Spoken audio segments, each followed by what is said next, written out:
හොඳයි එමනම් අපි පරිවර්තනය කරන්න දැන් සූදානම් වෙන්නේ. නමෝ තස්ස භගවතෝ අරහතෝ සම්මා සම්බුද්දස්ස. නමෝ තස්ස භගවතෝ අරහතෝ සම්මා සම්බුද්දස්ස. නමෝ තස්ස භගවතෝ අරහතෝ සම්මා සම්බුද්දස්ස. ගෞරවනීය ස්වාමීන් වහන්සේලාගෙන් අවසරයි, ගෞරවනීය මෙහෙණින් වහන්සේ, ශ්‍රද්ධාවන්ත ගිහි පින්වතුනි. එතකොට අද ඒ 2026 අප්‍රේල් 24 වෙනි දින පූජ්‍ය අජන් බ්‍රහ්මාලි ස්වාමීන් වහන්සේගේ භාවනා වැඩසටහනේ දෙවෙනි දිනේ සවස් භාගයේ සිදු කරනු ලැබූ ඒ දේශනාවේ සිංහල පරිවර්තනයටයි දැන් මේ සූදානම් වෙන්නේ. එතනදී ස්වාමීන් වහන්සේ උදෑසන ඒ මුලින්ම ඒ අවිජ්ජා සූත්‍රය සංයුත්ත නිකායේ මග්ග සංයුත්තේ එන ඒ සූත්‍රය සාකච්ඡා කරා. එතකොට ඒ සූත්‍රයේ එන පරිදි සම්මා දිට්ඨිය ඒ මූලික වෙනවා. එයින් පස්සේ එන සෑම කුසල ධර්මයකටම ඒ වගේම තමයි මිත්‍යා දෘෂ්ටිය කියන එක ඒ වගේම මූලික වෙනවා. එයින් පස්සේ එන සෑම අකුසල ධර්මයකටම. එතකොට උදෑසන දේශනාවේදී මේ සූත්‍රයේ ඒ අකුසල පැත්ත පිළිබඳව අකුසලයේ වැඩි වෙන ආකාරය පිළිබඳව දේශනා කරා. ඊට පස්සේ ස්වාමීන් වහන්සේගේ කුසලය වැඩෙන ආකාරය ඒ කොටස ඊට පස්සේ ස්වාමීන් වහන්සේ මේ විදිහට විස්තර කරා. එතනදී ස්වාමීන් වහන්සේ සූත්‍රයේ කියවුවා ඊළඟ කොටස. ඒක එතකොට මේ ආකාරයයි.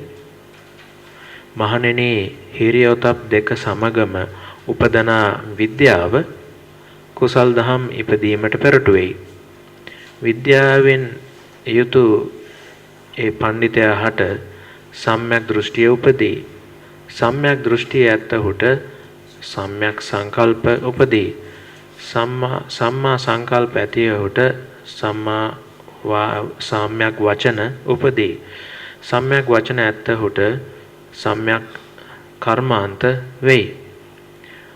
සම්මා කම්මන්ත වෙයි. සම්‍යක් කර්මාන්ත ඇත්තහුට සම්මා ආජීවය වෙයි. සම්මා ආජීවය ඇත්තහුට සම්මා වායාමය වෙයි. සම්මා වායාමය ඇත්තහුට සම්මා සතිය වෙයි. සම්මා සතිය ඇත්තහුට සම්මා සමාධිය වෙයි. එතකොට මෙතනදී දැන් විද්‍යාවෙන් තමයි මේ කුසල් පැත්තට මේ මාර්ගේ වැඩෙන ඒ මූලිකවම කාරණේ ඉස්සලා අවිද්‍යාවයි කිව්වේ අකුසලයේ පැත්තට යන හැටි. දැන් මෙතනදී විද්‍යාවෙන් සියලු දේ ආරම්භ වෙනවා. විද්‍යාව කියලා කිව්වේ එතකොට අවබෝධය, ඉන්සයිට් කියන වචනේ තමයි සවනසේ පාවිච්චි කරේ. එතකොට ඒ අවබෝධයෙන් එයින් පස්සේ ඒ අවබෝධයෙන් පස්සේ එන හැම දෙයක්ම ඒ දේවල් කුසල්. ඒ කුසලයේ පැත්තට යන්නේ. මෙතනදී බොහෝ දුරට බුදු පියාණන් වහන්සේ අදහස් කරන්නේ සෝතාපන්න භාවයට පත්වීමක්. ඒ සෝතාපන්න භාවය පිළිබඳවයි බවයි පේන්නේ කියලා ස්වාමීන් වහන්සේ මතක් කරා. හැබැයි ඊට ප්‍රථම වුණත් කුඩා වශයෙන් වුණත් මේ විදිහට ඒ කුඩා අවබෝධයන්ගෙන් මේ විදිහට ඉදිරියට ඒ කුසල් ධර්ම වැඩි දියුණු වෙලා යන ආකාරය මාර්ගයේ ටිකෙන් ටික වැඩි දියුණු වෙන ආකාරයත් මෙතනදී අපිට තේරුම් ගන්න පුළුවන් කියලා මතක් කරා. එතකොට විද්‍යාව කියන්නේ කුසලයේ පදනම.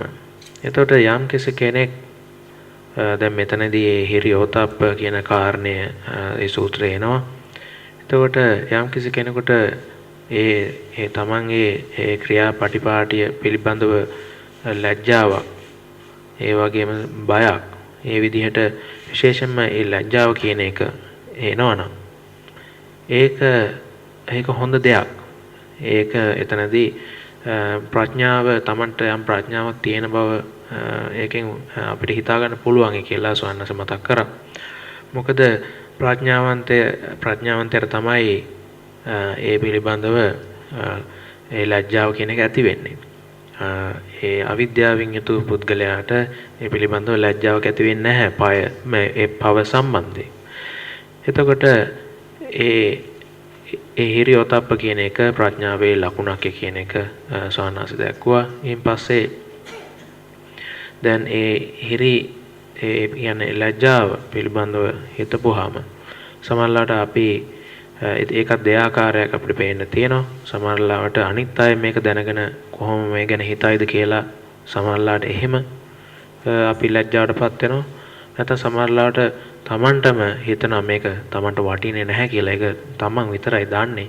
ඒක තමන් තුලින්ම ඒ පිළිබඳව ලැජ්ජාවටපත් වීමක් වෙනවා. ඉතින් එන්නේ ඒක මේ දෙක අතරින් ඒක ඒ තමන් දැනගෙන හිටියාම ඇති තමන්ගේ වැරද්ද ඒ පිළිබඳව ලැජ්ජාවටපත් වෙන්න. ඒකම බලවත් ඒකම ඊටම වැදගත් කියලා ස්වාමීන් මතක් කරා. ඉතින් සම්මා දිට්ඨිය කියන එක ඊටාම ගාම්භීර ගැඹුරු කාරණයක්. එතකොට ඒකත් එක්ක ඒ අපි ලෝකෙ දිහා බලන ආකාරය ඒ දේවල් ඔක්කොම උඩියට කරනවා සම්මා දිට්ඨිය කියන දේ. අපි සතුටයි කියලා හිතාගෙන ඉන්න දේ සම්මා දිට්ඨියටපත් වුණාට පස්සේ ඒක දුකක් කියලා අපිට වැටහෙනවා. අපි නිට්ටයයි කියලා හිතාගත්ත දේ ඒවා අනිත්‍යයි කියලා ඒ විදිහට වැටෙනවා. සම්පූර්ණයෙන්ම උඩු යට කරුවීමක් අපිට බලාපොරොත්තු වෙන්න වෙනවා කියලා ඒ විදිහට මතක් කරා. එතකොට ඒ එකම මෙච්චර කාලයක් වටිනාකම් දීලා තිබ්බ දේවල් ඒ දේවල් තවදුරටත් වටින්නේ නැහැ කියලා අවබෝධ වෙනවා. එතකොට ඒක නිසාම මේ සම්මා දිට්ඨියේ තියෙන වැදගත්කම කියලා නිම කරන්න බෑ කියන එක ස්වාමීන් වහන්සේ මතක් කරා. එතනදී දැන් අභිධර්මයේන කතාවත් උපකරණයේදී ඒ සාකච්ඡා වෙනවා මේ මාර්ගය නිවන කියන එක අවබෝධ වෙන්නේ ක්‍රමක්‍රමයෙන්ද නැත්නම් ෂණිකව වෙන දෙයක්ද කියන එක. ඉතින් ඒක ඒ කාරණා දෙකම සාධාරණ කාරණා දෙකක් කියලා සාන්නාසේ මතක් කරා. මොකද ඒක පැත්තකින් ක්‍රමක්‍රමයෙන් අවබෝධ වීමකුත් තියෙනවා. ඒ වගේම තමයි අර අවසාන අවබෝධය එන්නේ ඒ විශේෂ සිදුවීමක් එක්ක ඒක ෂණිකව. ඒක නිසා ඒ පැති දෙකම මෙතනදී සලකන්න පුළුවන් කියන එක මතක් කරා.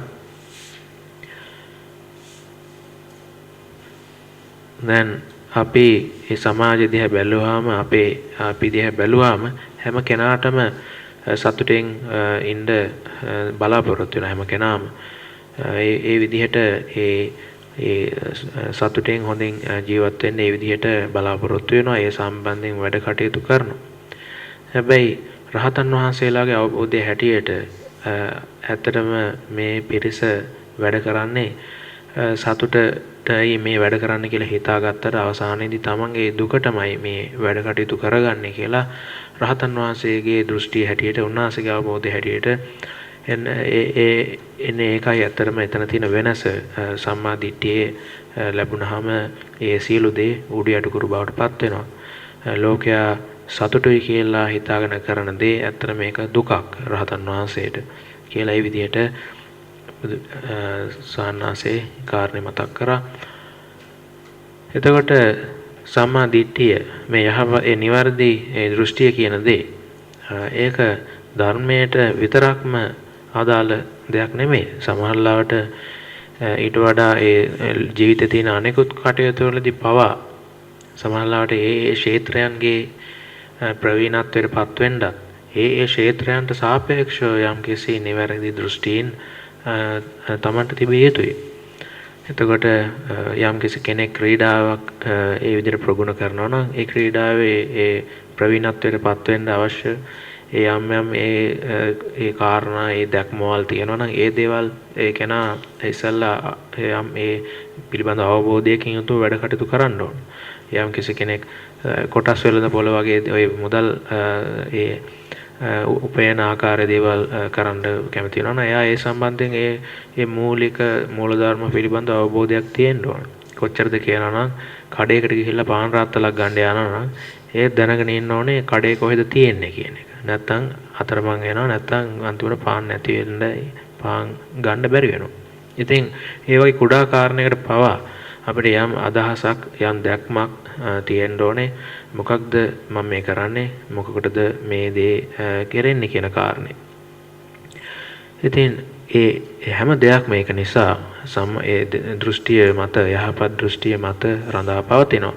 ඉතින් එහෙම බලද්දී ඒ සම්මා දිට්ඨිය කියන දේ ගැන හිතද්දී මේ ඔක්කොටමත් වඩා ඇතරම දෘෂ්ටිය අපේ වැරදි වුණොත් අපිට මිත්‍යා දෘෂ්ටිය නම් තියෙන්නේ අනිත් දේවල් වල අනිත් ක්ෂේත්‍රයන්ගෙන් අපිට නැති වෙන්න තියෙන දේවල් වලට වඩා ලොකු භයානක විදිහේ නැත්තම් ලොකු විදියක දෙයක් අපිට අහිමි වෙනවා. ඒක නිසා සම්මා දිට්ඨිය කියන එක ඊටත් වඩා ඊටාම වැදගත් වෙන දෙයක් කියලා සනාසිතනදි මතක් කරා. එතකොට සම්මා දිට්ඨිය නිසා සම්මා සංකප්පය සම්මා දිට්ඨිය දිනුවීමත් එක්ක සම්මා සංකප්පයත් වැඩෙනවා. එතනදී ඒක සාන්නාසි පරිවර්තනය කරන්නේ නිවැරදි එතන right purpose කියන වචනේ පාවිච්චි කරන්නේ. ඒ කියන්නේ නිවැරදි අරමුණක් නිවැරදි ඒ විදිහේ බලාපොරොත්තුවක් ඒ විදිහට ඒ සානසික පරිවර්තනය කරනවා. ඒතර දෘෂ්ටිය නිවැරදි වීමත් එක්ක අපේ අරමුණු අපි මොකක්ද බලාපොරොත්තු වෙන්නේ මේ දේවල් වලින් කියන එක පිළිබඳවත් අපි ඒ සම්පූර්ණයෙන් මේ කාරණා උඩ යටිකුරු වෙනවා.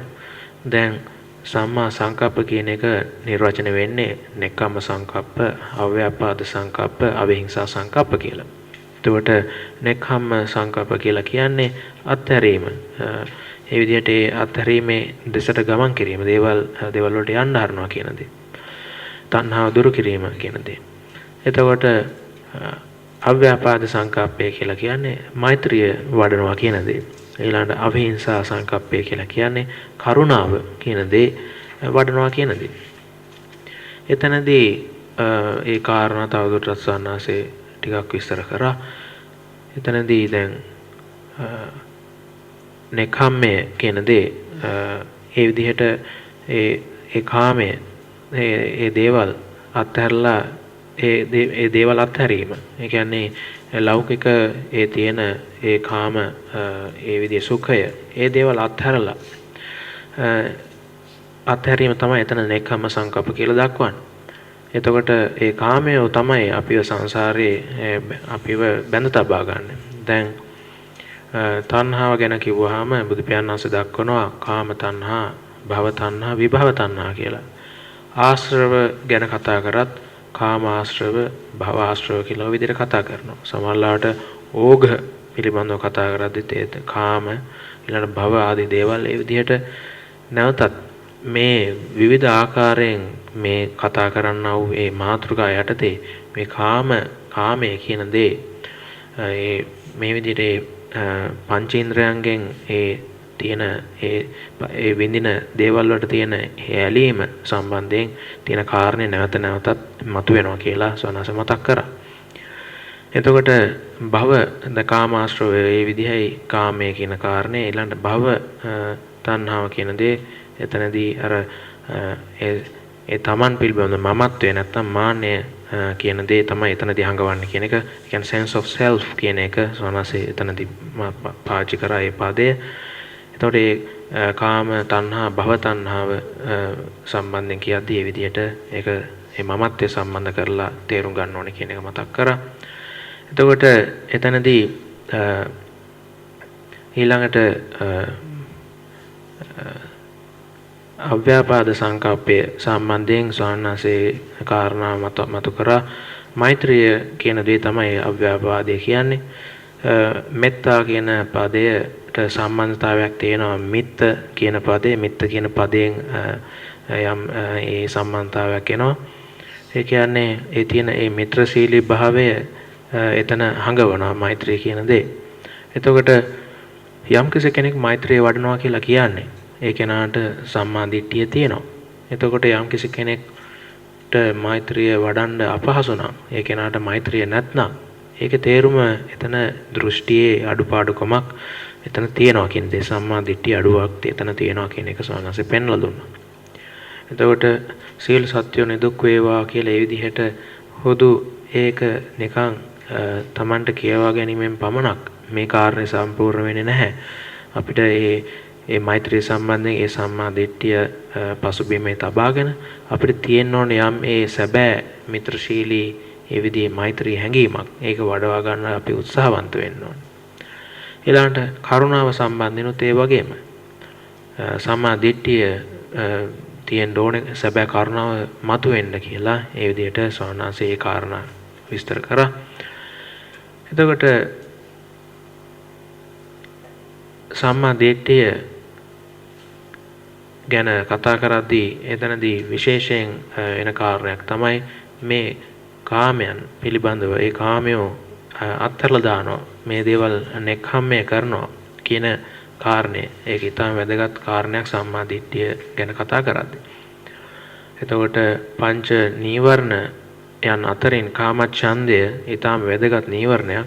කාමච්ඡන්දය ප්‍රහාණය වෙනවා කියලා කියන්නේ අතරම ඊළඟ අනිත් දේවල් වලත් සෑහෙන වැඩ කොටසක් එතන ඉෂ්ට වෙනවා කියන එක සාමාන්‍යයෙන් මතක් කරා. එතකොට මේ විදිහට මේ කාමය කියන දේ අත්හැරීම ඒක ඇවිල්ලා ඊටාම වැදගත් ඒ අපේ ඒ අරමුණු අතරින් ගත්තාම සම්මා දිට්ඨියට පස්සේ අපි ඒ සම්මා සංකප්ප නැත්නම් ඒ සම්මා ඒ කියන්නේ යහපත් අරමුණු ගැන ගත්තාම මේක ඊටාම වැදගත් අරමුණක් විය යුතුයි අපිට. ඉතින් එතනදී ඒ නෙක්ඛම්ම සංකප්පය ඊළඟට අව්‍යාපාද අවිහිංසා කියන දේවල් ඒ අපේ අරමුණු බවට පත් වෙන්න ඕන කියලා මතක් කරා. එයින් පස්සේ සම්මා වාචා, සම්මා කම්මන්ත, සම්මා ආජීව කියන කාරණා ටික පෙළ ගැහෙනවා කියලා දැක්කුවා. එතනදී ඒ යම් ප්‍රමාණයකට පදහාණය කියන දේ එතනදී ඒකත් වැදගත් කියලා කිව්වා. ඒ කියන්නේ වීරිය කිරීම සම්බන්ධයෙන් වීරිය කියන දෙත් එතනට එන්න ඕනේ. මෙතනදී මේ හැඟ වෙන්නේ සීලයයි. එතකොට වාචා කම්මන්ත ආජීව කියන කාරණාව එතකොට දැන් මේ සීලයට සම්බන්ධ කරන්නේ. එතකොට දැන් මුලින්ම සම්මා දිට්ඨිය තිබුණා සම්මා සංකප්පය සමග ඊළඟට මෙතනින් දැන් සීලය හඟවනවා මාර්ගේ. එතකොට මේ සම්මා දිට්ඨියෙන් ආරම්භ වෙලා ඊට පස්සේ සීලයත් ඒකට එකතු වුණාට පස්සේ ඒක ඊළඟට සම්මා සතියටයි අපිව ගෙනියන්නේ. අපි අපේ සතිමත් භාවය මේක නිසා වැඩෙනවා කියන කාරණේ මතු කරා. එතකොට අවසානයේදී ඒ සතිපට්ඨානය නැත්නම් සම්මා සතිය කියන දේ වඩනවා කියනකොට ඒ දෘෂ්ටියත් සීලයත් කියන දේ ඒ දෙක එකට එන්න ඕනේ කියන එක සනාස මතක් කරා නැවතත්. එතකොට ආනාපාන සති වගේ ඒ සතිපට්ඨාන භාවනාව කරද්දී ඕනේ ඊට පස්සේ සම්මා සමාධිය කියන එක හට ගන්නවා. එතකොට මේ කාරණා පිළිබඳව පුළුල්ල බලද්දී මේ මාර්ගය කියන එක බලද්දී එක විදිහකට බලද්දී ඒක ඊටාම සරල මාර්ගයක්. මේ කියන කාරණා ඊටා සංකීර්ණ කාරණා නෙමෙයි තේරුම් ගන්න.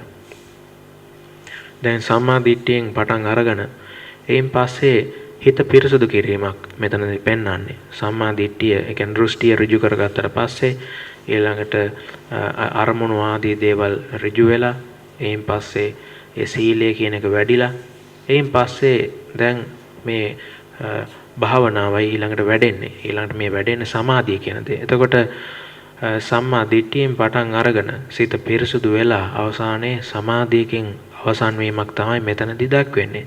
ඉතින් මේ සම්මා දිට්ඨියත් ඒ වගේම මාර්ගාංගයේ ඒ මාර්ගයේ තියෙන අවසන් අංගය වෙන සමාධියත් සම්මා දිට්ඨියත් සම්මා සමාධියත් එකතු වීම ඊටාම වැදගත් කියලා ස්වාමීන් වහන්සේ මතක් කරා.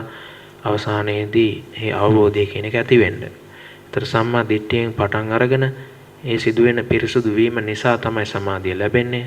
අවසානයේදී ඒ සමාධියත් අර ඒ මුලින්ම තිබ්බ සම්මා දිට්ඨියත් එකතු වෙලා අවබෝධය පැමිණෙනවා කියන එක ස්වාමීන් වහන්සේ නැවතත් ඒ කාරණේ මතු කරා. ඊට පස්සේ ඒ සුත්ත නිපාතේ එන ඒ පාරායන වග්ගය කියන කොටස පිළිබඳව ඒ පාරායන වග්ගයේ එන ඉගැන්වීම් සිවිල් පිළිබඳව ස්වාමීන් වහන්සේ විස්තර කරන්න පටන් ගත්තා ටිකක්. පාරායන කියලා කියන්නේ අතරම ඒ ගඟෙන් එතර වෙනවා කියන දේ යම් දෙයකින් එතර වෙනවා කියන තේරුම එගොඩට යනවා කියන තේරුම. එතකොට සංසාරයෙන් එගොඩ වෙනවා කියන තේරුමයි එතන තියෙන්නේ. එතකොට මේ පාරායන වග්ගයේ බොහෝ දුරට තියෙන ඒ බාවාරි කියන ඒ බ්‍රාහ්මණයාගේ ඒ ගෝල පිරිස ශිෂ්‍යෝ ඇවිල්ලා බුදු පියාණන් වහන්සේගෙන් අහපු ප්‍රශ්න ඒ සම්බන්ධයෙන් කරපු ඒ වාසේ සමග කරපු සාකච්ඡා තමයි එතනදී ඒ පාරායන වග්ගයේ එන්නේ. ඒතර බොහොම මේ මෙතන ඒ සාකච්ඡා වෙන ඒ ශිෂ්‍යයන්ගෙන් බොහොම දෙනෙකුට ගැඹුරු භාවනාවන් තිබුණු බව පේනවා කියලා එතනදී සානස දැක්වුවා. ඒ ඇත්තෝ සමානලට කතා කරනවා ආකින්චඤ්ඤායතනෙ වගේ ඊටාම ගැඹුරු භාවනාවන් සම්බන්ධයෙන්. ඒතර අපිට පේන්නේ මෙතනදී ඒ ශිෂ්‍යයන්ට සමාධිය කියන එක තිබුණා. හැබැයි අඩුවකට තිබ්බේ එතන මේ දේවල් ඒ සමාධිය සම්මා සමාධියක් නෙමෙයි කියන දේ. එතකොට මේ අය ඊටාම විවෘතව ඒ සත්‍ය අවබෝධ කරගන්න ඒ අදිෂ්ඨානෙන් යුතුව බුදු පියාණන් වහන්සේගෙන් ඇවිල්ලා මේ විදිහේ ප්‍රශ්න අහනවා. එතකොට බුදු පියාණන් වහන්සේ හරියට අර පෙහෙලිකාවේ අන්තිම ඒ ගැටලුව निराකරණය කරනවා වගේ බුදු පියාණන් වහන්සේ යම් කිසි අවවාදයක් ඒ හැම සාකච්ඡාවෙදිම ලබා දෙන බව පේනවා ඒ ශිෂ්‍යයන්ට. එතකොට ඒ අර මිච්ඡා සමාධිය විදියට තියෙන දේ අවසානයේදී සම්මා සමාධියක් බවට පත් වෙන බව අපිට පේන්න තියෙනවා. එතකොට සම්මා දිට්ඨිය සම්මා සමාධියත් සමග එකතු වුණාට පස්සේ අන්න එතනදී අවසානයේදී අවබෝධය පැමිණෙනවා කියන කාරණේ නැවතත් සානාසේ මතක් කරා. ඊළඟට දැන් සම්මා සමාධිය කියන කාරණේ ආර්ය අෂ්ටාංගික මාර්ගයේ අවසානට තියෙන එක ගැනත් ඒකත් ඉතා වැදගත් කාරණයක් කියලා සානාසේ මතක් කරා. මොකද මේ සම්මා දිට්ඨිය සම්මා සමාධියත් එක්ක ඒ ක්‍රියාත්මක වෙන්න ඕන එකට. ඒකට වැඩ කරන්න ඕන දෙයක් කියන එක මතක් කරා. එතකොට සමාධිය කියන එක මිත්‍යා වුණොත් ඒක ඇවිල්ලා මිච්ඡා සමාධියක් නම් එයින් එහාට අවබෝධය කරා යන්නේ නැති බව අපිට පැහැදිලි වෙනවා ඒ සූත්‍ර දේශනා වලට අනුව කියන එක සනස මතක් කරා. එතකොට දැන් මේ පහුගිය දැන් ඒ අද දවසේ ස්වාමීන් වහන්සේ සංඝයා වහන්සේලා මෙහෙණාසලා සමග ඒ කරපු සාකච්ඡාවලදී ඒ මතුවෙන සමහර කාරණා සම්බන්ධයෙන් ස්වාමීන් වහන්සේට පුදුමයටපත් වුණා කියලා ස්වාමීන් වහන්සේ කිව්වා. සමහර අවස්ථාවලදී මේ තියෙන තවමත් ඒ කතා ඒ තියෙන මතිමතාන්තර විශේෂයෙන් ඒ සමාධිය කියන එක එච්චරටම වැදගත් දෙයක් නෙමෙයි මාර්ගය කියන දේ. ඒක අහන්න ඒක ඇහුනහම ස්වාමීන් පුදුමයටපත් වුණා කියලා කිව්වා. මොකද ඒ කාරණා ඒ බොහෝ කාලක ඉඳලා තියෙන විවාදාපන්න කාරණා. හැබැයි මේ වෙනකොට ඒ භාවනා යෝගීන් ඒ ගුරුවරු මේ උගන්වන කාරණාවට අනුව බොහෝ වෙලාවට දැන් ඊටමත් පැහැදිලි දෙයක් තමයි සමාධියේ තියෙන වැදගත්කම. සමාධිය කියන එක ඊටම වැදගත් දෙයක්. සමාධිය වැදගත් නැහැ, සමාධිය අවශ්‍ය නැහැ කියලා කියන එක දැන් ටිකෙන් ටික දුර වෙලා යන මතයක් විතරයි කියලා සානාසේ කිව්වා. ඊළඟට මේ විදිහට දැන් බටහිර බෞද්ධ ඒ පරිසරය දිහා බලද්දී සානාසේ දකින දේවල් කාරණා කීපයකට ඉතින් සිහිපත් කරා. දැන් ඒ බටහිර සමහර ඒ බෞද්ධයන්ගේ තියෙන අය අදහස් සමහරවිට ඊටාම ඒ කියන්නේ පිළිගත නොහැකි විස්මයජනක අදහස් ඒගොල්ලන්ට තියෙනවා කියලා එහෙම කිව්වා. සමහරලාට මේගොල්ලෝ මේක ස්වාමීන් වහන්සේ මෙහෙම කිව්වා මේක මේ ඒ විදිහටම කිව්වද කියලා මට පැහැදිලි වුණේ නැහැ දේශනාවේ කියද්දී. සමහරලාට මේගොල්ලෝ කියනවලු මම බෞද්ධ හැබැයි මම මේ බුදුහාඳුරෝ පිළිබඳ විශ්වාසයක් මට නැහැ කියලා. ඊට කිට්ටු අදහසක් ඒ වගේ ඒ වගේ කිට්ටු අදහසක් වගේ තමයි මේගොල්ලෝ කියන දේවල් වලින් උන්වහන්සේට හැඟුණේ කියන එක තමයි මට තේරිච්ච දේ. ඒක මට ඒ වුණාට හරියට මේක ලියා ගන්න බැරි වුණා. බොහෝ වෙලාවට ඒ වගේ දෙයක් තමයි. මොකද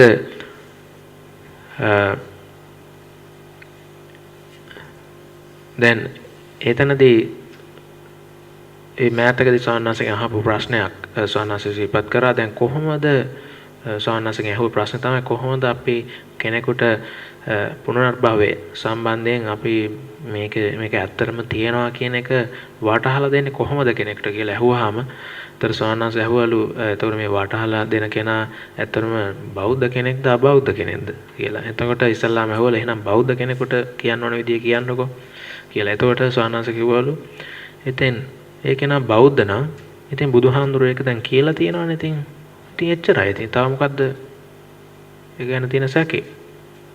ඉතින් සෝනාසේ කිව්වා ඉතින් ඒක ඒ විදිහට හිතන්න ඕනේ නේද අපි කියලා. ඉතින් බුදුහාමුදුරුවෝ කිව්වා නම් ඒක ඉතින් එච්චරයි. ඉතින් ඒක ගැන වාද කරන්න දෙයක් නැහැනේ කියලා. මොකද එයා බෞද්ධනේ. ඉතින් හරියට දැන් ඉස්කෝලේට ගිහා ඉස්කෝලේ ගිහිල්ලා අපි ඉගෙන ගද්දි ප්‍රාථමික පන්ති වල එකතු කිරීම 1 2යි කියලා ඉගෙන ගන්නවා. අපි ඒවත් එක වාද කරන්න යන්නේ නැහැ. බුදුහාඳුරොත් එක්ක අපි වාද කරන්නේ. මේ බෞද්ධ වෙන අපි කියලා ඒ විදිහට සවන්නාසේ ඒ ශ්‍රද්ධාව සම්බන්ධයෙන් ඒ විදිහට මතක් කරා.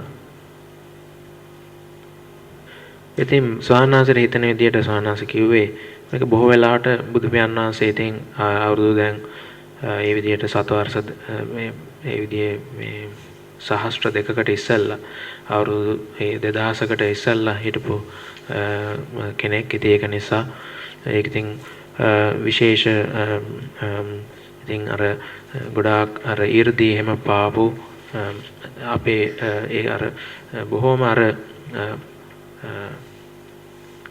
අපිට එකපාරටම සම්බන්ධ වෙන්න බැරි දේවත්වයට වගේ පත් කරලා ඒ කතා ඒ වගේ දේවල් වලින් ආකීර්ණ වෙච්ච ආකල්පයක් තමයි අපිට බුදු පියාණන් වහන්සේ පිළිබඳව සමහරලාට තියෙන්නේ. ඉතින් ඒක නිසා අපිට ගෞරවය තිබ්බට සමහරලාට ඒ කියන දේවල් 100% පිළිගන්න යම් මැලිකමක් එන්න හේතුව ඒක වෙන්න පුළුවන් කියන එක ස්වාමීන් වහන්සේ කිව්වා.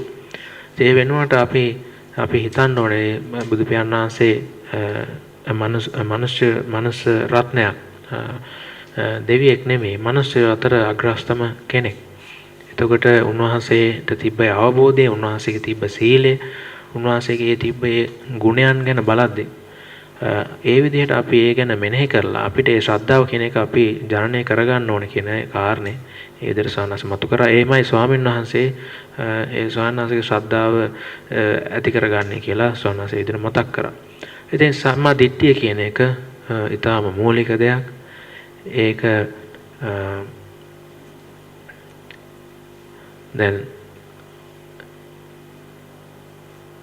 දැන් ඒ බටහිර ආකල්ප අනුව සමහර අවස්ථාවලදී මේ සම්මා දිට්ඨියට අදාළ ඒ කාරණා පවා ඒගොල්ලෝ ඒවා වාද විවාද කරනවා. ඒවා අපි පිළිගන්නේ නැහැ. ඔය ආදී විදිහට කියනවා.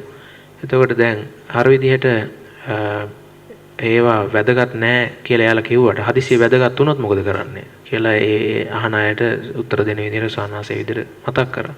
ඉතින් සමහරලාට මේ කාලේ ඒ සමහර බටහිර ගුරුවරු උගන්වන දේවල් ඇත්තටම ඒ විදිහ විකාර රූපී අදහස් තියෙනවා කියන එක සිහිපත් කරා. කොච්චර ඒ වෙලාවේදී සානාසේ මතක් කරා එක්තරා පිරිසක් ඉන්නවා ඒ නිරාගමික බෞද්ධයෝ කියලා එයාලා නම් කරගන්නේ සෙකියුලර් බුද්දිස්ට් කියලා ඒගොල්ලෝම නම් කරගන්නේ. ස්වාමීන් වහන්සේ කිව්වා ඉංග්‍රීසි භාෂාවේ තියෙනවා ඒකට කියන්නේ ඔක්සිමෝරොන් කියලා වචන දෙකක් එක ළඟ එනකොට ඒ දෙක ඇත්තරම ඒ ප්‍රතිවිරුද්ධ අදහස් දෙකක් තමයි එකට තියලා ඒ කියන්නේ. ඒකේ අන්තිමට තේරුමක් නැහැ, සැබෑ තේරුමක් නැහැ. ඉතින් සෙකියුලර් බුද්දිස්ට් කියලා කියන ඒ කාරණේ නිරාගමික බෞද්ධයෝ කියන දේ ඇත්තරම තේරුමක් ඇති කතාවක් නෙමෙයි. ඒක ඔක්සිමෝරොන් එකක් කියලා ඒ දර්ශනාංශේ කිව්වා. ඊයින් පස්සේ චූලහත්ති පදෝපම සූත්‍රය තමයි ඊළඟට අපේ සූත්‍රය එකතුවේ තියෙන්නේ. ස්වාමීන් චූලහත්ති පදෝපම සූත්‍රය මජ්ක්‍ධිම නිකායේ 27 වෙනි සූත්‍රය. ඒ මූලපණ්ණාසකේන ඒ සූත්‍රයට යොමු වුණා. එතකොට චූලහත්ති පදෝපම සූත්‍රය අපිට වැදගත් සූත්‍රයක් ලාංකිකයෝ විදිහට කියන එක ස්වාමීන් වහන්සේ සිහිපත් කරා. මිහිඳු මහ රහතන් වහන්සේ ලංකාවට වැඩියට පස්සේ ඉස්ලාම රාජකීය පිරිසට දේශනා කරපු සූත්‍ර දේශනාවක්. ඒකෙදී ශ්‍රද්ධාව ජනනයන ආකාරය, ශ්‍රද්ධාවෙන් පස්සේ ඒ ක්‍රමක්‍රමයෙන් නිවන් මාර්ගයේ වැඩෙන ආකාරය පිළිබඳව තියෙන වැදගත් සූත්‍ර දේශනාවක් මේ දේශනාව. එතකොට එතනදී ස්වාමීන් වහන්සේ ඒ සූත්‍රයේ මුල් කොටස මෙතනදී උද්දෘත කරලා දැක්ුවා.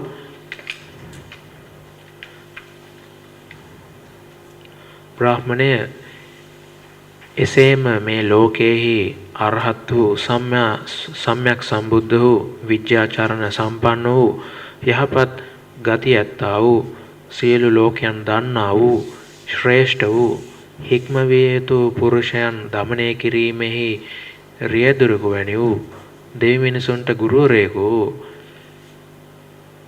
සත්‍ය අවබෝධ කළා වූ තථාගත කෙනෙක් මෙලව උපදනාහ. ඒ තථාගත තෙමේ දෙවියන් සහිත වූ මරුන් සහිත වූ මහාන බමුණන් සහිත වූ දෙවි මිනිසුන් සහිත වූ මේ ලෝකය ස්වකීය විශේෂ ඥාණයෙන් දැන ප්‍රත්‍යක්ෂ කොට ප්‍රකාශ කරයි.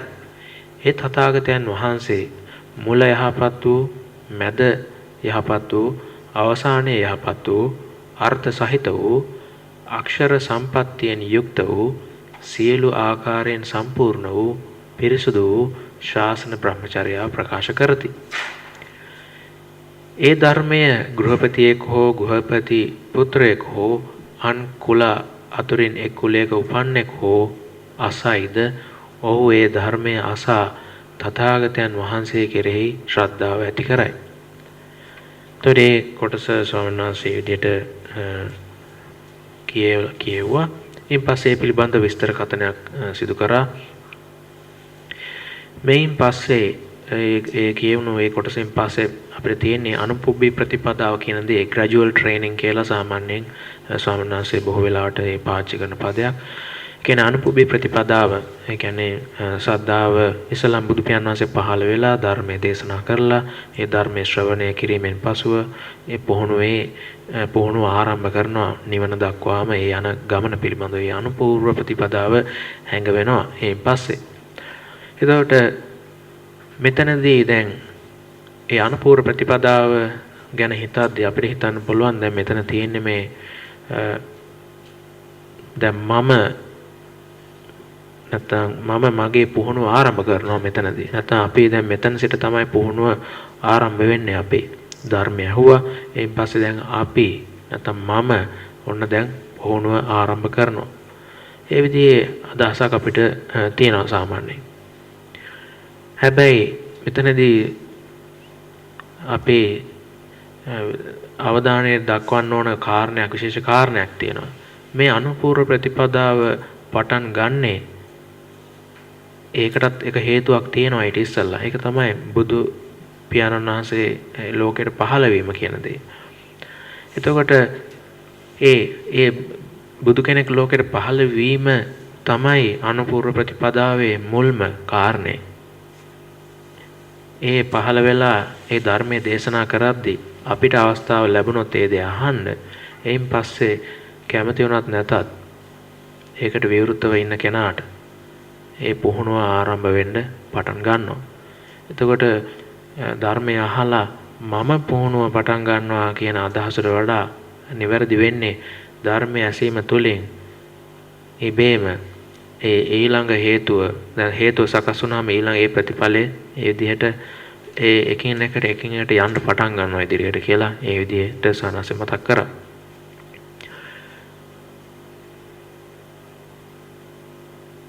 බුදු කෙනෙක් පහළ වුණාම එතනදී සම්මා දිට්ඨිය කියන එක අපිට අහන්න ලැබෙනවා. සම්මා දිට්ඨියට අදාළ දේවල් අහන්න ලැබෙනවා. නැත්තම් එතන තියෙන්නේ සංසාරයේ මෙච්චර කාලයක් තියෙන්නේ ඒ අවිද්‍යා අන්ධකාරයක්. දුකකින් දුකකට යෑමක් තමයි තියෙන්නේ. එතකොට ඒ ඔක්කොම එහෙම තියෙද්දි බුදු කෙනෙක් පහළ වීමත් එක්ක මේ ඔක්කොම දේවල් වෙනස් වෙන්න පටන් ගන්නවා. එතකොට ඒක නිසා අපි මේක කරන්නේ මම තමයි මේකේ මූලිකයා කියලා ඒ විදිහට හිතන එක නිවැරදි නැහැ කියලා සානාසෙ මතක් කරා. ඒ වෙනකොට තියෙන අපිට වඩා විශාල අපිට වඩා පුළුල් ආකාරයේ හේතු ප්‍රත්‍යයන්ගේ ඒ ක්‍රමික විකාශනයක් තමයි මේ විදිහට අපිව තල්ලු වෙලා ඉදිරියට අපිව ගෙනියන්නේ. මොකද සමහරවිට අපි කරන දේවල් ගැන හිතද්දී අපිට හිතෙනවා ඒක අපි කරපු දෙයක් කියලා. දැන් මේ හේතු ප්‍රත්‍යයන් අපිට පාලනයක් තියෙන දේවල් නෙමෙයි. එතකොට ඒ ගැඹුරු අර්ථයෙන් බලපුවාම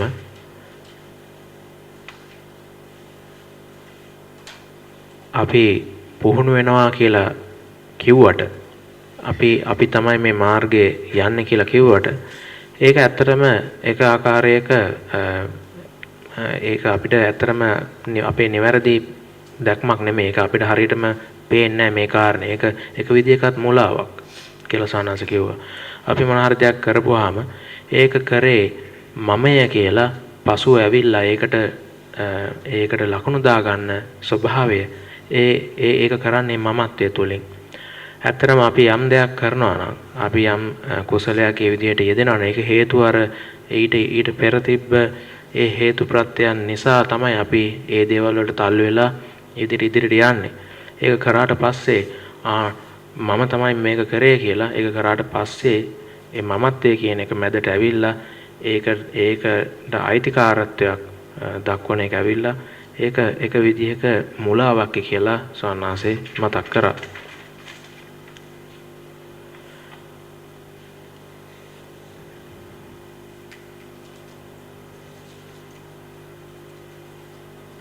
එතකොට ධර්මයේ කියන දේ නැත්නම් බුදු පියාණන් වහන්සේ පහළ වෙලා ධර්මයේ කියන දේ අපිට ලැබුණාම අපි ඒ මාර්ගයේ ගමන් කරන්න ඉබේම ගමන් කරන්න පටන් ගන්නවා කියන එක කාරණේ මතු කරා. එතකොට සම්මා දිට්ඨිය කියන එක අපිට ලැබෙනවා. ඒක අපිව විනිවිද ගිහිල්ලා අපිව තල්ලු කරනවා. අපි උනන්දු කරනවා මේ මාර්ගයේ ගමන් කරන්න. එතකොට එතනදී අපේ බලය අපි කරන වැඩකට වඩා ඒක අර හේතු ප්‍රත්‍යයන්ගෙන් මේ සිදුවීමක් මේ හේතු ප්‍රත්‍යයන් නිසා වෙන සිදුවීමක් විදිහට දකින්න එක තමයි නිවැරදි කියන එක කිව්වා. ඒතකොට මෙහෙම හිතද්දි ස්වාමීන් මතක් කරා අපිට වැටහෙනවා කොච්චර අපි වාසනාවන්තද කියලා. මේ විදිහට මේ හේතු ප්‍රත්‍යයන් ඊටාම දුර්ලභ ආකාරයේ හේතු ප්‍රත්‍යයන් මේ විදිහට එකට එකතු වෙලා එද්දී එකතු වුණ නිසා තමයි අපි දැන් මෙහෙම පුහුණු වෙන්නේ. හදිසියවත් මේක එකතුනේ නැත්නම් අපි අද මෙහෙම පුහුණු වෙන පිරිසක් නෙමෙයි කියලා කිව්වා.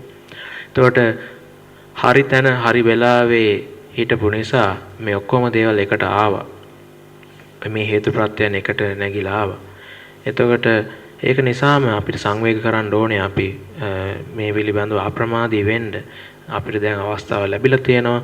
අපි අපේ ඒ පුහුණුව කියන දේ පිළිබඳව අප්‍රමාදී වෙන්න අපි අධිෂ්ඨාන කරගන්න ඕනේ කියන එක සිහිපත් කරා. මොකද අනාගතේ ඒ හේතු ප්‍රත්‍යයන් කොයි විදිහට තිබෙයිද කියලා අපි දන්නේ නැහැ. ඒක අපිට පාලනයක් ඇති දෙයක් නෙමෙයි. අපිට වඩා විශාල අපිට වඩා පුළුල් ආකාරයේ ක්‍රියාදාමයක් ඒ හේතු ප්‍රත්‍යයන් කියන දේ. එතකොට මේ දේවල් මම කරනවා නෙමෙයි මම මාර්ගය යනවා නෙමෙයි මේක ඊට වඩා පුළුල් දෙයක්. ඉතින් මේ දේත් එක්ක අපිට අනාත්මය කියන දේ මොකක්ද කියන එක වටහා ගන්න මේ දේවල් අපිට උපකාරී වෙනවා. අනාත්ම සංඥාව කියන දේ වඩවා ගන්න. එතකොට ඒකත් එක්ක මේක ඇත්තට මට පාලනයක් ඇති දෙයක් නෙමෙයි. මේක පිළිබඳව මම ඒ පිළිබඳව අප්‍රමාදී වෙන්න ඕනේ කියන සංවේගය පවා ඒක නිසා ඇති වෙනවා කියන එක ස්වාමීන් මතක් කරා. ඉන් පස්සේ ස්වාමීන් වහන්සේ ඊළඟ සූත්‍ර දේශනාවට පැමිණියා. ඒකෙදී ඊළඟ දේශනාව තියෙන්නේ අංගුත්තර නිකායේ දසක නිපාතේ එන අවිජ්ජා සූත්‍රය. දැන් මේ මෙතනදී තියෙන්නේ අවිජ්ජා පුරිම කෝටි සූත්‍රය කියලා. APD සොයිසා පරිවර්තනයේ අපේ දැන් මේ පොතට ඇතුල් කරලා තියෙන පරිවර්තනය. එතකොට එතනදී සාන්නාසේ තියෙන මේ පාඩේ මුලින්ම කියෙව්වා මහණෙනි මෙසේ සත්පුරු ශාස්ත්‍රය පුරන්නේ සද්ධර්ම ශ්‍රවණය පුරයි. සද්ධර්ම ශ්‍රවණය පුරන්නේ ශ්‍රද්ධාව පුරයි. ශ්‍රද්ධාව පෙරීමෙන් නුවණින් මෙනෙහි කිරීම පුරයි. නුවණින් මෙනෙහි කිරීම පුරන්නේ සිහිය හා මනාව දැනීම සති සම්පජඤ්ඤය පුරයි. සති සම්පජඤ්ඤය පුරන්නේ ඉන්ද්‍රිය සංවරය පුරයි. ඉන්ද්‍රිය සංවරය පුරන්නේ ත්‍රිවිධ සුචරිතය පුරයි. ත්‍රිවිධ සුචරිත පිරුණාහු සතර සතිපට්ඨානයන් පුරත්. සතර සතිපට්ඨානයෙන් පිරීමෙන් බොජ්ජංග 7 පුරයි. බොජ්ජංග 7 පිරීමෙන් විද්‍යාව සහ මිදීම පුරයි.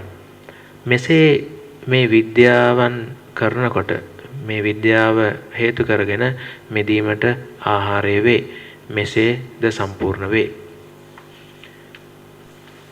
එතනදී නැවතත් සම්මා දිට්ඨියෙන් මේ සම්මා දිට්ඨිය මූලික වෙන ආකාරය මෙතනදිත් හැඟ වෙනවා කියලා සවනසේ මතක් කරා. ඒතර මුලින්ම ඒ කල්යාණ මිත්‍රයෝ නැත්නම් නිවැරදි පිරිස සමග අපි ඉන්න එක විශේෂයෙන්ම ආර්යයන් වහන්සේලා බුදු පියාණන් වහන්සේ තමයි මුල්ම ආර්යයන් වහන්සේ. ඉතින් ඒ විදිහට ඒ අවබෝධයටපත් වෙච්ච ඒ පිරිස කල්යාණ මිත්‍ර පිරිස ගුරුවරු සමග ඉද්දී එතකොට අපිට සැබෑ ඉගැන්වීම නැත්නම් සැබෑ ධර්ම දේශනාවන් අපිට අහන්න ලැබෙනවා. නිකන් හුදෙක් දේශනාවක් නෙමෙයි. ඒ සද්ධර්මය කියන පදය එතන තියෙන්නේ. එතකොට ඒක නිවැරදි ධර්මය කියන තේරුමයි. එතකොට ඒක නිවැරදි ධර්මය අපිට අහන්න ලැබෙනවා.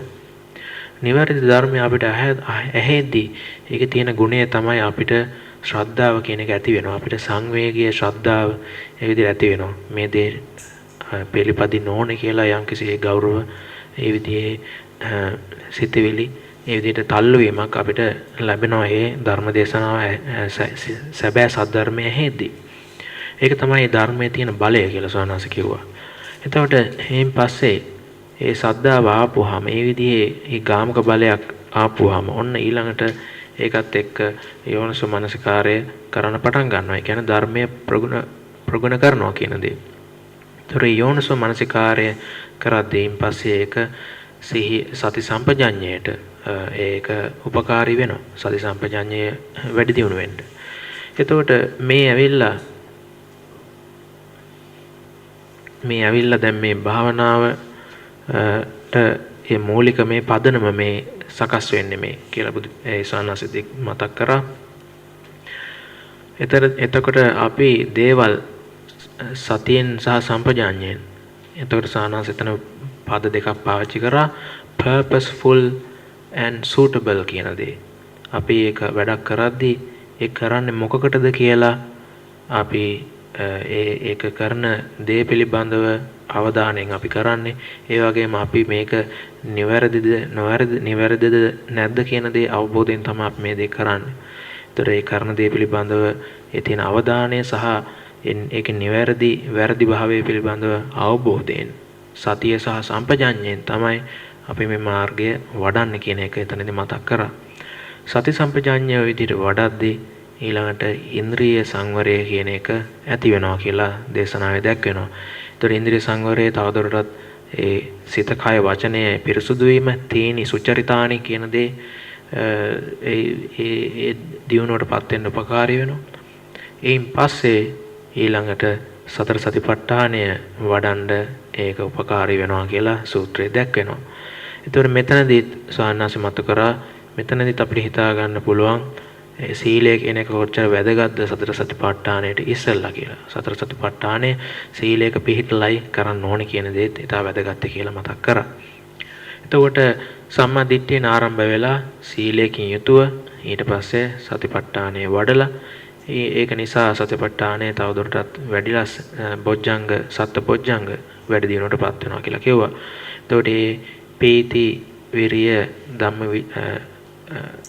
සති විරිය ධම්ම විචය පීති පස්සද්දි සමාධි උපේක්ඛා කියලා ඒ විදිහට ඒ බොජ්ජංග හතක් දක්වනවා. විශේෂයෙන්ම දැන් මේ සමාධිය මෙතනදී වැඩෙනවා කියන එක මෙතනදී පැහැදිලි. ඒ සතියත් එක්ක පීති පස්සද්දි ඇවිල්ලා සමාධිය කියන එක වැඩිලා විශේෂයෙන්ම සමාධි උපේක්ඛා කියලා කියන්නේ ධානය සම්බන්ධ ධාන වලට සම්බන්ධ කාරණා. විශේෂයෙන්ම උපේක්ඛා කියලා කියන්නේ හතරවෙනි ධානයට සම්බන්ධ කාරණයක් විදිහට සානසිතන මතු කරා. ඉතින් එතකොට මෙහෙම බොජ්ජංග හත දියුණු වෙලා ඊළඟට විද්‍යා විමුක්තියෙන් අවසන් වෙනවා කියලා ඒ විදිහට මතු කරා. එතකොට මේ හැම අංගයක්ම ටිකෙන් ටික පිරෙද්දි ඒක වැඩි දියුණු වෙලා යද්දි ටිකෙන් ටික ඊළඟ දේ හට ගන්නවා ඊළඟ දේ ආරම්භ වෙනවා හේතු ප්‍රත්‍ය විදිහට කියලා සානස මතක් කරා. ඒ සූත්‍රයේ අවසානයේදී එනවා එක්තරා උපමාවක්. ඒ උපමාව මේ සූත්‍රයේ තියෙන උපමා කොටස මේ කොටසට ඇතුල් කරන්න බැරි වෙච්ච එක ගැන සානස කනගාටු වෙනවා කියලා කිව්වා. ඒ උපමාව දල වශයෙන් මේ ආකාරයයි. ඒ කඳුකර ප්‍රදේශයට කඳුකර මුදුනට වහිද්දී ඒ වතුර එකතු වෙලා දිය පාරවල් හැදෙනවා කියලා කියනවා. ඒ දියපාරවල් එකතු වෙලා ඊට වඩා ලොකු ඒ විදිහේ දියපාරවල් නැත්තම් දොළ පාරවල් වගේ දේවල් හැදෙනවා. ඒ දේවල් තව පල්ලෙහාට ඇවිල්ලා පොකුණු කුඩා පොකුණු ලොකු පොකුණු ඒ වැව් ආදී ලොකු ජලාශ ඒ විදිහට පුරවා දමනවා. එයින් පස්සේ ඒවත් උතුරලා ගිහිල්ලා ගංගා ආදී දේවල් පිරලා යනවා. එයින් පස්සේ ගංගා ගිහිල්ලා මහා මුහුදට එකතු වෙනවා. ඉතින් මෙතනදී මේ මහා මුහුද කියලා කියන්නේ නිවන කියන දේ. එතකොට අර මුලින් ඒ පටන් ගත්ත ඒ වැස්ස දිගින් දිගටම වැස්සොත් තමයි මේ විදිහට ගංගා ඒ විදිහට වැව් පොකුණු ගංගා ඒ දේවල් පිරලා ගිහිල්ලා අවසානයේ මහා මුහුදට වතුර ගලා යන්නේ කියන කාරණේ ඒ විදිහට සන්නාස මතක් කරා. ඉතින් ඒක නිසා කල්යාණ මිත්‍රයොත් සමග ඒ ආශ්‍රය පවත්වා ගැනීම ඊළඟට ධර්මය සැබෑ ධර්මයට ඇහුම්කන් දීම කියන දේ ඒක ඊටම වැදගත් දෙයක්. අපි පුළුවන් තරම් අපේ මේ ස්වාමීන් වහන්සේ එතනදී පාවිච්චි කරපු වචනේ බ්‍රේන් වොෂ් කරනවා කියලා. අපි පුළුවන් තරම් අපිව බ්‍රේන් වොෂ් කරන්න අපේ මොළය ශෝධනය කරන්න ඕනේ කියන එක කිව්වා ධර්මයෙන්ම. මේ විදිහට ධර්මය අහලා අපි අර පාරණ අදහස අයින් කරලා ඒ විදිහට අපි ඒ විදිහට බ්‍රේන් වොෂ් වෙන්න ඕනේ කියලා මතක් කරා. එතකොට මේ ක්‍රියාවලිය ආරම්භ වෙනවා ටිකෙන් ටික. මුල් පියවර සම්පූර්ණ වුණාම මේ ක්‍රියාවලිය හොඳින් යන්න පටන් ගන්නවා කියලා කිව්වා. ඒ ක්‍රියාවලිය කරන්නේ ඔබ නෙමෙයි. ඒක ඔබට පාලනයක් ඇති ක්‍රියාවලියක් නෙමෙයි කියලා කිව්වා. ඉතින් මේ වගේ දැන් මේ භාවනා වැඩසටහනකදී අපිට අවස්ථාව තියෙනවා මේ වගේ මේ ධර්ම කාරණා පිළිබඳව මෙනෙහි කරලා බලන්න. අපි බලවන් තරම් අපිට මේ ලැබෙන අවස්ථාවේදී ඒ ධර්මය අපේ තුලට කිඳා බහින්න අපේ තුලට පැමිණෙන්න අපි ඉඩ අරින්න ඕන කියලා කිව්වා. ධර්මයෙන් මෙනෙහි කරන්න අවශ්‍යයි මේ වෙලාවේදී කියලා සානහස සිහිපත් කරා. එතකොට ටිකෙන් ටික අපි අපේ චරිතය අපේ වෙනස් වෙලා යයි මේක නිසා. ඉතින් මේ කාලේ තියෙන දෙයක් තමයි මේ ජීවත් වුණාට ඇත්තට මේ ජීවිතයට තියෙන අරමුණ මොකක්ද කියන එක පිළිබඳව තියෙන ප්‍රශ්න විවිධාකාරයේ මතිමතාන්තර නැත්තම් දේවල් ගොඩ ගසා ගැනීම භෞතික දේවල් පස්සේ යනවා කියන එක. ඒ වගේ දේවල් ජීවිතයට අරමුණක් බවට පත් වෙලා තියෙනවා. හැබැයි ධර්මයේ තමයි අපිට සැබෑ අරමුණ ලබා දෙන්නේ. මේ සම්මා දිට්ඨියෙන් මේ ධර්මයේ කියන දේවල් වලින් අපිට ඇත්තටම අපේ ජීවිතයට ඊටාම ගැඹුරු ආකාරයේ අරමුණක් ලබා දෙනවා කියලා ස්වාමීන් වහන්සේ මේ විදිහට දේශනාව මේ විදිහට ඒක සිහිපත් කරලා ඒ කාරණේ අද දවසේ දේශනාව સમાપ્ત කරා. එහෙමනම් ධර්ම ඒ පරිවර්තනයට සමන් දුන්න ස්වාමීන් වහන්සේලාට මෙහෙණින් වහන්සේලා ගිහි පෙන්නතුන් සෑම දෙනාටම තෙරුවන් සරණයි.